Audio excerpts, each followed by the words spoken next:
Hindi mo maintindihan kung ba't ikaw napapagtripan ng halik ng kamalasan. Pinapag mo para mapapilatan sa kaitaas-taasan ng kaibigan. Huwag kang mapapasitan, kaibigan, sigang sa iyan.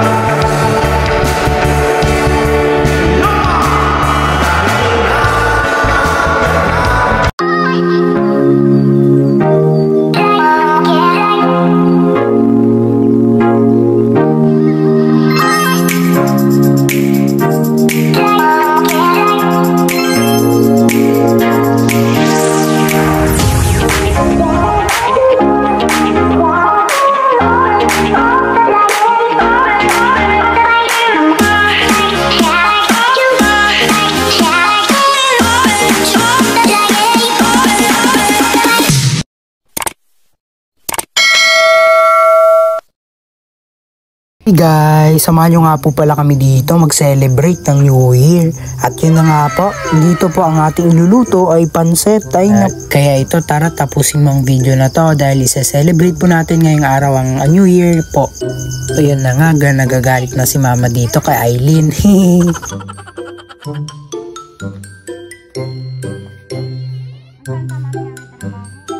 Tinawag na siya ni mama kasi cellphone ngayon lang ginagawa. Kaya yan, napayakap na lang kaysa mapalo. Ayan po, dito po sa procedure po ng ating pagluluto, syempre unahin po natin yung bawang dito mga guys. At yun na nga guys, imekos-mekos na po natin itong bawang na ating inilagay dito po sa ating kawali. Guys, dito po nga po pala tayo nagluto sa ating sangkalan dito po sa likod ng bahay po namin kasi nga po, ayan po, para hindi po maaksaya ng gas. So ilagay na rin po natin dito yung ating bawang. Okay, dito sa ating kawali and mekos-mekos na rin po natin yan. Ayan na nga, mekos-mekos na ni Insan yan guys. Ito po, mapapansin po natin, ayan, dinidip-dip po natin yung ating sibuyas para malasak po natin yung aroma at magkahalo-halo yung aroma ng bawang at sibuyas syempre at ito ay maging masarap. So dito ilagay na po natin dito ang ating karne ng manok. Ayan po, ang gagawin po pala natin dito guys is pansit. Sahog po ng pansit ang gagawin po natin dito guys. Ayan na nga, nilagay na po ni Insan ang manok. Ayan natin, minekos-mekos na naman ni Insan.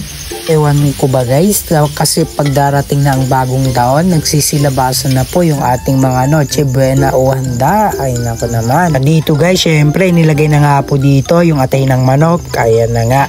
At minekos-mekos na ulit ni Insan guys. Dito po, syempre, lagyan na po natin ng konting seasoning. Pero parang ang daming nilagay na seasoning, guys. So, yung seasoning na yan, hindi po yan sponsored. Kayo na po bahala kung anong seasoning na pwede nyo ilagay sa inyong, syempre, sa inyong recipe, guys. And lagyan din po natin ng konting seasoning ulit. So, mekos-mekos lamang po natin dito yan, guys, no? Ayan. So, next po natin ilagay dito ang ating toyo, guys. So, yan. Tansyahin lamang po natin yung paglalagay po ng ating toyo guys ha. Wag po natin ilagay lahat. Okay? So mekos-mekos na po natin ulit dito at ilagay na rin po natin dito ang ating fresh slice carrots. Okay? So yan, fresh pa lamang po yan nakaka-slice guys yung ating carrots. Syempre hindi po yan mawawala sa sahog, sa pansit, sa ano ng pansit, di ba guys? Ayan na nga po, lalagyan na rin po natin dito guys ng liquid seasoning itong ating sahog ng pansit. Ayan na nga po, kinimekos-mekos na nga po ni Insan dito guys. Nako naman yan. So next po natin na ilalagay dito guys ang ating fresh sliced cabbage. Ayan na nga po yun guys, napaka-fresh po niyan at napakasarap niyan po. At pagkatapos po natin lagyan ng cabbage, so lalagyan din po natin dito ng konting paminta. Ayan na nga po. Ayan, at nilagay na nga po ng aking kapatid ang paminta dito guys. At menekos-mekos na naman nito. At dito nga mapapansin po natin na patuloy na lumalakas yung apoy dito. At patuloy din na naluluto ang ating sahog ng pansit. At ako na nga po ay nagugutom guys. Kayo rin po ba na naman nanonood dito sa ating video? Kasi gutom na po itong kapatid ko na nasa gilid dito. Pati itong nagluluto. Luto na nga po ang ating sahog ng pansit after several 10 years. 10 years, huy! Doon ka sa Faraway. So yan na nga po, luto na at nilagay na nga po natin dito sa loob po ng aming tahanan. Tahanan sa bahay po. Kaya na nga po.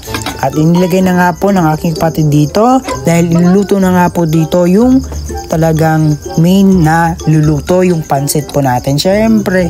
Yan, kunwari may pa-slow mo si ate. Nako naman yan, oh. Wow, oy. Napakasarap naman talaga. Ang sahog ng pansit pa lamang, napakasarap na po talagang tignan. Syempre, masarap din kainin. Yan na nga po, dahil nga luto na nga po ang ating sahog ng pansit dito, ay magpapakulo na nga po tayo dito ng kahit 3 basong tubig lamang at lagyan po natin ng konting seasoning at ihanda na rin po natin dito ang ating, ayan, pansit. Hindi ko po alam tawag dyan guys. Ay ano pala guys, sotanghon pala guys. Sorry. Ayan na nga po, ilagay na nga po natin dito ang ating sotanghon. Dito po sa kumukulo at mainit po na ating sabaw. Syempre dito sa ating kaserola.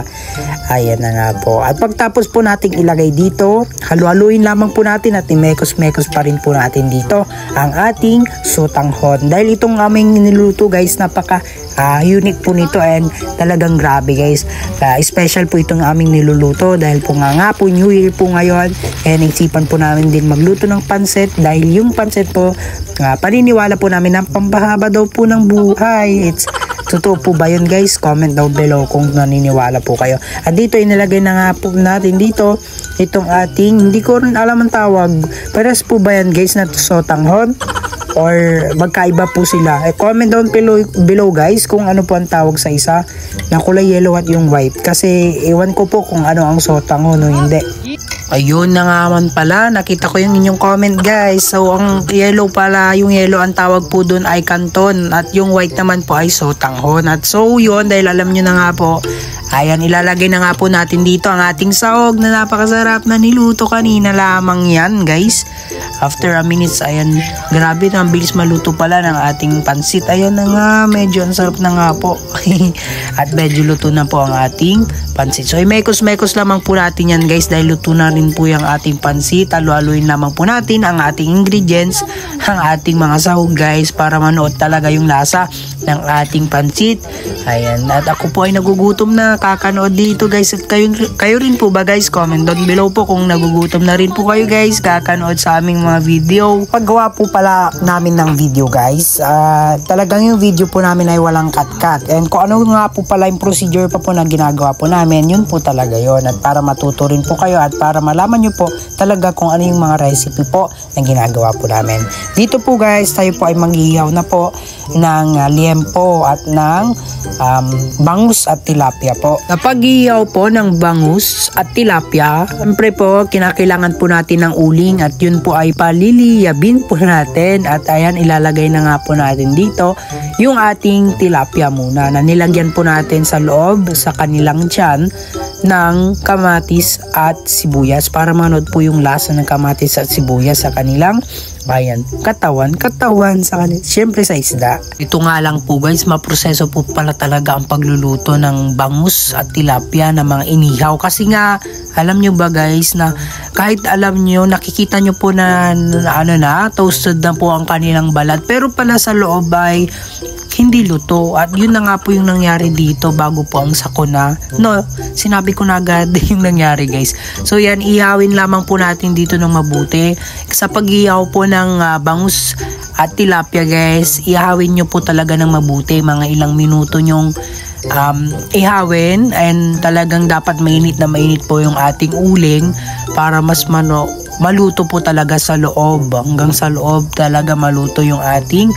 Ayan, so paliyabin lamang po natin dyan ng mabuti para lutong-luto talaga ang ating bangus at tilapia. Ang nangyari po kasi dito guys, habang pinapaypayan po namin dito, ay nako, nagliliyab or may apoy po, kaya yun, nasunog po yung balat. Kaya akala ko po at akala po namin ay luto na. Ayan, kaya binaliktad nga po namin agad dito guys.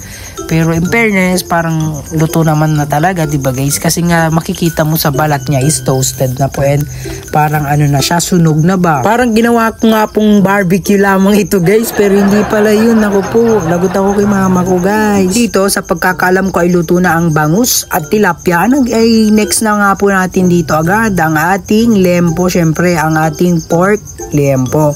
At yan na nga po, at nilagay ko na nga po ang ating lempo.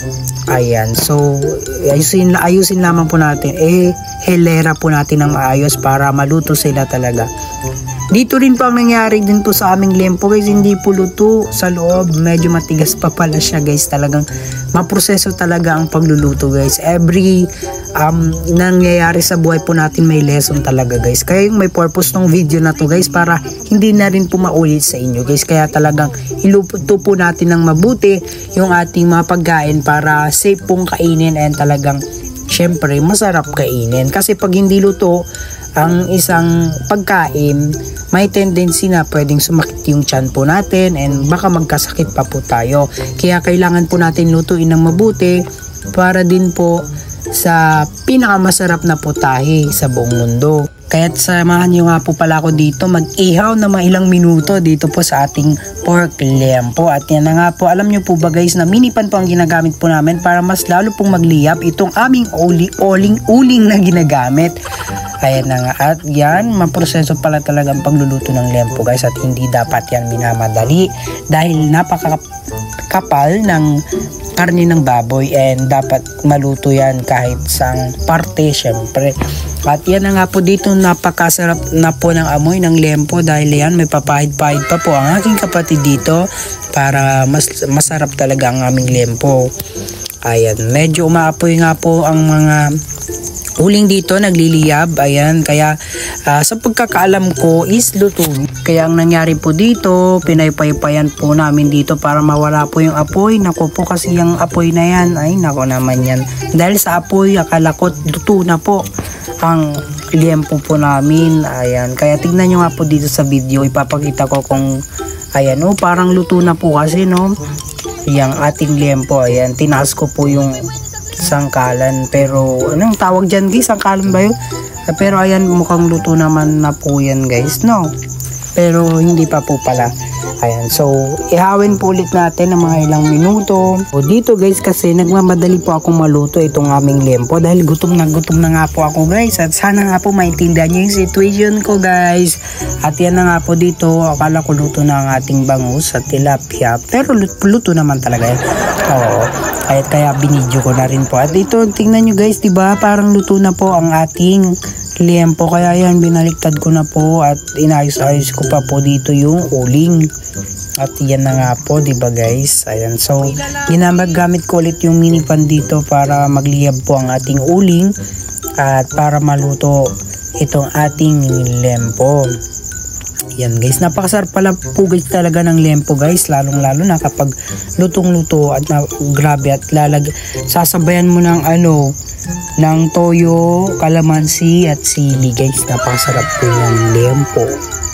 Ayan, so patuloy po nating ihawin at lutuin itong ating lempo. Talagang napakatagal po pala talaga maluto itong ating lempo guys. Inabot po ako ng mga ilang minuto na duration ng 10 minutes, pero bakit ganito ang nangyari, hindi pa rin luto talaga ang aming lempo sa loob, medyo matigas pa po siya. Bakit po kaya guys? Comment down below po ano pa ang inyong mapapayo po sa akin, kasi per lang din po yan guys. Syempre nga, makapal yung karne po siguro no talaga. At depende po ba talaga yan sa karne ng baboy or dahil ba sa uling? At saan po ba ako nagkulang guys? Ako naman yan guys, kaya hindi masyadong naluto. Pero at least guys, alam nyo ba guys na nakakain pa po ako nyan guys bago maluto nyan. Pero may kulang talaga na parang hindi luto talaga sa ilalim. Pero nakakain naman po ako nyan, kaya all goods tayo dyan guys. So next naman po tayo sa paggawa ng next handa po natin. Ito ay tinatawag po nating macaroni salad po. Ayan po, sa paggawa po ng macaroni salad guys, ang procedure po syempre, unahin po muna natin yung ating macaroni, pakuluan po natin, and pag ganun na yung texture guys sa video, pwede na po yan. And ready na po natin dito yung ating fruit cocktail, ayang nata de coco, pineapple, and so on and so forth. And guys, and ilagay na nga po natin dito yung ating corn and yung ating blue and red. Hindi ko po alam ang tawag dun guys. And ilagay na nga po natin dito guys ang ating fruits, and halu-haluin lamang po natin dito guys yung ating macaroni salad guys. Siyempre sa New Year po or sa holiday season, alam ko po na hindi mawawala yung salad. One of my favorite po ang salad guys, kaya the best po, kaya nagpagawa po talaga ako ng salad kay mama ko po. Sa paggawa po ng macaroni salad, hindi mawawala ang ating ladies choice or tinatawag po nating mayonnaise. Ayan, so lagyan po natin ng mayonnaise dito, 1 sachet of mayonnaise, pero malaki po yan guys. Kaya kung gusto nyo rin pong gumawa ng macaroni salad, pwede nyo po itong gayahin sa inyong mga tahanan guys, kasi recommended po yan sa amin ha. So don't forget to tag lamang po sa amin sa YouTube and sa Facebook. Ayan nga po. So pagtapos po natin lagyan ng ladies choice, ang next naman po natin ilalagay itong ating Nestle cream. Ayan na nga po guys, napakasarap po niyan guys, at talagang yan, hindi mawawala ang ating Nestle cream sa paggawa po or pagbuo ng ating fruit salad or ng macaroni salad guys. Kasi yan guys, ng Nestle cream nagbibigay ng tamis at linamnam syempre sa isang mga dessert syempre. Dito nilagay na nga po natin dito yung isa po nating Nestle cream. So magkaiba silang brand guys, no? Ewan ko ba kung bakit magkaiba yung nilagay dito guys, pero ang malaga dito guys yung paggawa o procedure ng ating gagawin na macaroni salad guys. So yan ang mekos na nga po dyan ni mama, itong ating fruit salad, at nilagay na nga din po natin dito yung ating condensed milk na nagbibigay ng napakatamis na lasa sa isang macaroni salad or sa isang fruit salad po.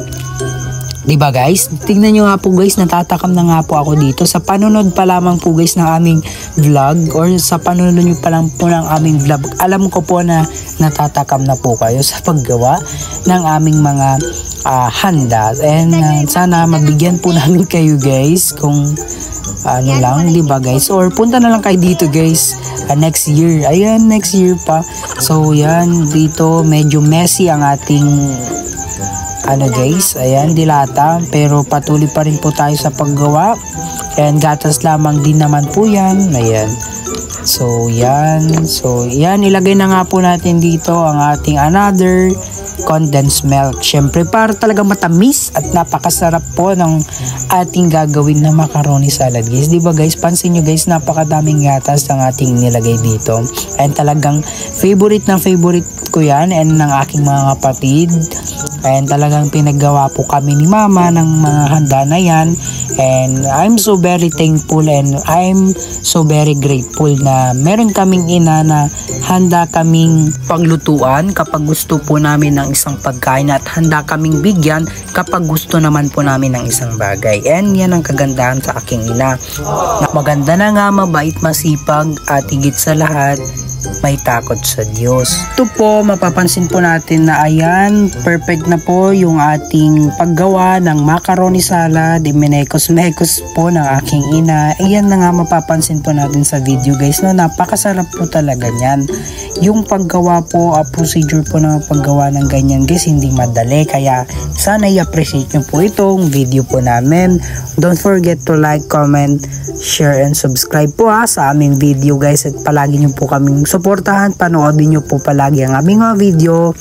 Ayan, so kain po tayo ng ating macaroni salad guys. Napakasarap po nito guys, legit po yan guys.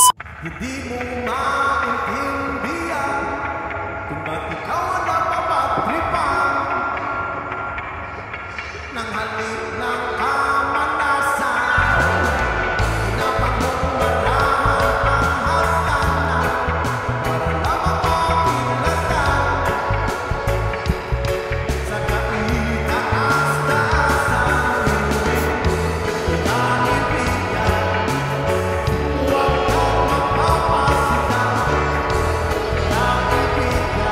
Happy and blessed New Year po sa ating lahat guys. Tara po, samahan niyo po kaming kumain dito guys. Ayan na nga po, kumain na nga po ako dito ng leche flan. At yan na nga po, ito po ang aming mga handa po ngayong New Year po. Ayan, sana po ma-appreciate niyo po yan. And kain po tayong lahat guys dito. Punta po kayo dito sa aming tahanan. Welcome po kayong lahat dito guys. Ito po ang aming handa, leche flan, bibingka, bangus tilapia na inihaw. Ayan, inihaw na lempo, ang ating, ewan ko, pampaswerte daw po ang tawag doon, ang ating mga prutas. Ito po ang ating pampahaba ng buhay, ang ating pansit. Tara po, kain po tayong lahat. Happy and blessed New Year po. Happy 2024 sa ating lahat guys. Dalangin lamang po namin sa Panginoon na naway patuloy niya kaming pagpalain sa taon na ito at patuloy niya kaming ingatan ng kanyang mapagpalang banal na dugo. Dahil alam ko po na kasama po namin ng Diyos sa araw-araw po namin pamumuhay. Importante yung pagmamahalan, kapayapaan at pagtitiwala sa isa't isa.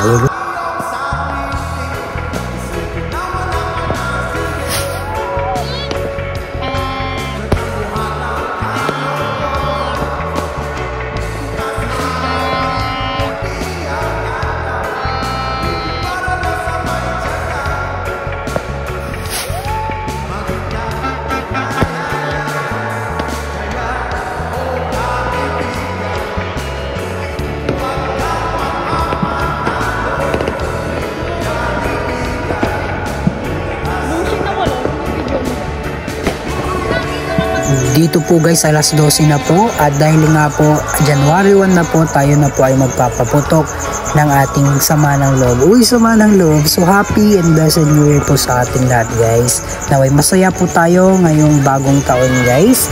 Ang kailangan lamang po natin guys is magsama-sama, magmahalan at magbigay ng kapayapaan sa isa't isa. At importante na itinuro ng ating magulang ay ang pagrespeto sa kapwa-tao.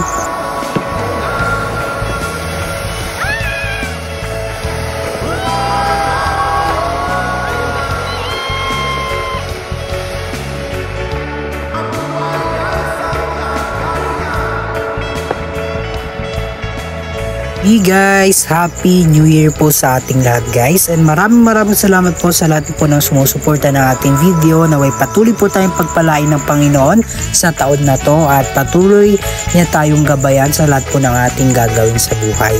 Yun lamang po, maraming salamat po sa panonood. Naway pagpalain pa po tayo ng Panginoon and God bless us all.